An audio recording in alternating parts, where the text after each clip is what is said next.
नमस्कार दोस्तों, आप सभी का मेरे चैनल पर फिर से स्वागत है। इंजीनियर सड्डा 24 हाजिर है एक नए वीडियो के साथ। नया वीडियो देखने और कुछ नया सीखने के लिए हमारे चैनल को सब्सक्राइब करें। आज के वीडियो पर हम बात करेंगे क्यूरिंग क्या है और यह क्यों की जाती है।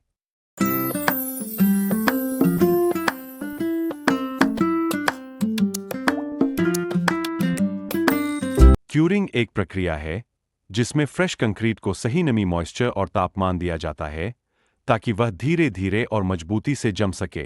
यह प्रक्रिया कंक्रीट को ताकतवर, टिकाऊ और दरारों से बचाने के लिए की जाती है। क्यूरिंग क्यों जरूरी है? मजबूती, स्ट्रेंथ बढ़ाने के लिए सही क्यूरिंग से कंक्रीट की दबाव सहने की क्षमता, कंप्रेसिव स्ट्रेंथ बढ़ती है। दरारों, क्रैक्स से बचाव के लिए अगर कंक्रीट जल्दी सूख जाता है तो उसमें दरारें आ सकता है।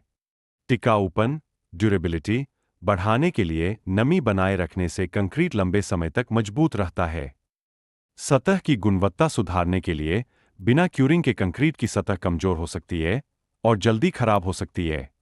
क्यूरिंग के तरीके: पानी से क्यूरिंग, वाटर क्यूरिंग, कंक्रीट को गीले बोरे, गनी बैग्स, कपड़े, हेसियन क्लॉथ या पानी छिड़ककर नमी दी जाती है। मेम्ब्रेन क्यूरिंग, कंक्रीट पर एक सीलिंग कंपाउंड या प्लास्टिक शीट डालकर पानी के वाष्पीकरण को रोका जाता है। स्टीम क्यूरिंग, भाप, स्टीम का उपयोग करके कंक्रीट को जल्दी सख्त किया जाता है। यह तरीका प्रीकास्ट कंक्रीट में ज्यादा उपयोग होता है। गीले कपड़े से ढकना, वेट कवरिंग, कंक्रीट की सतह को गीले बोरे या जूट के कपड़े ढक दिया जाता है ताकि नमी बनी रहे।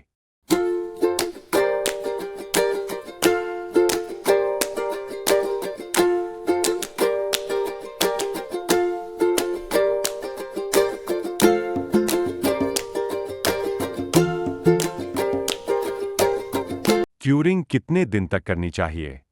सामान्यतः कंक्रीट की क्यूरिंग 7 से 28 दिन तक की जाती है, जिससे वह अपनी अधिकतम मजबूती, स्ट्रेंथ प्राप्त कर सके। क्यूरिंग कितने प्रकार के होते हैं? क्यूरिंग 3 प्रकार के होते हैं। 1 पानी से क्यूरिंग या water curing, 2 membrane curing, 3 steam curing. Water curing क्या है? वाटर क्यूरिंग एक ऐसी प्रक्रिया है जिसमें ताजा, फ्रेश कंक्रीट को पानी देकर उसकी नमी, मॉइस्चर बनाए रखी जाती है ताकि वह धीरे धीरे और मजबूती से जम सके।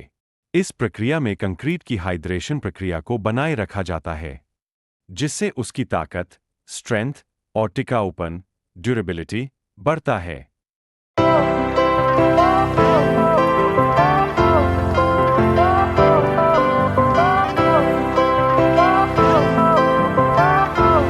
वाटर क्यूरिंग क्यों की जाती है?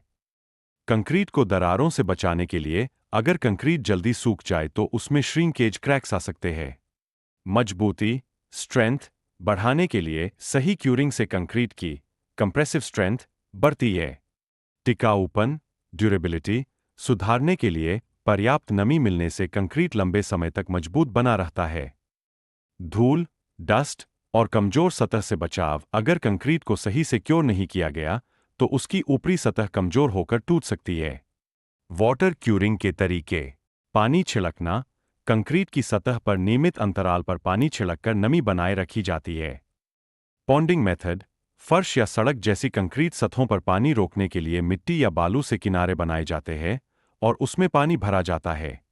गीले कपड़े या बोरे से ढकना, वेट कवरिंग, कंक्रीट को गीले जूट के बोरे, गनी बैग्स, कपड़े, हेसियन क्लॉथ या घास से ढककर उसकी नमी बनाए रखी जाती है। मेम्ब्रेन क्यूरिंग क्या है? मेम्ब्रेन क्यूरिंग एक ऐसी विधि है जिसमें कंक्रीट की सतह पर एक परत चढ़ाई जाती है जो पानी के वाष्पीकरण को रोकती है और अंदर नमी बनाए रखती है।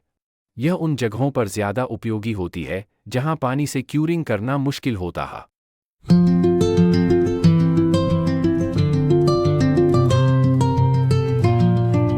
मेम्ब्रेन क्यूरिंग क्यों की जाती है?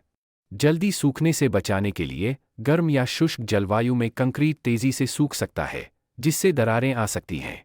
पानी की कमी वाले क्षेत्रों के लिए, जहां पानी की उपलब्धता सीमित होती है, वहां यह विधि अधिक उपयोगी होती है। श्रम और समय बचाने के लिए बार बार पानी डालने की जरूरत नहीं होती, जिससे समय और मेहनत की बचत होती है।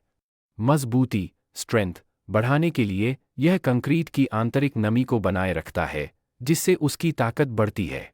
मेम्ब्रेन क्यूरिंग के प्रकार लिक्विड क्यूरिंग कंपाउंड यह सबसे ज़्यादा इस्तेमाल किया जाने वाला तरीका है।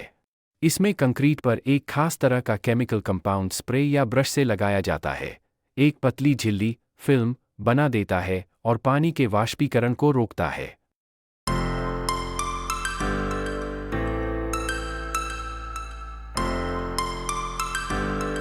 रबर या paper sheet curing. Rubber paper sheet curing. कुछ मामलों में रबर या वाटरप्रूफ पेपर की परत का उपयोग भी किया जाता है, जो नमी बनाए रखती है। स्टीम क्यूरिंग एक तेज़ और प्रभावी क्यूरिंग विधि है, जिसमें भाप स्टीम का उपयोग करके कंक्रीट को जल्दी सख्त, हार्डन और मजबूत बनाया जाता है। यह विधि मुख्य रूप से प्रीकास्ट कंक्रीट और ठंडे मौसम में उपयोग की जाती है, जहां सामान्य क्यूरिंग धीमी हो सकती है।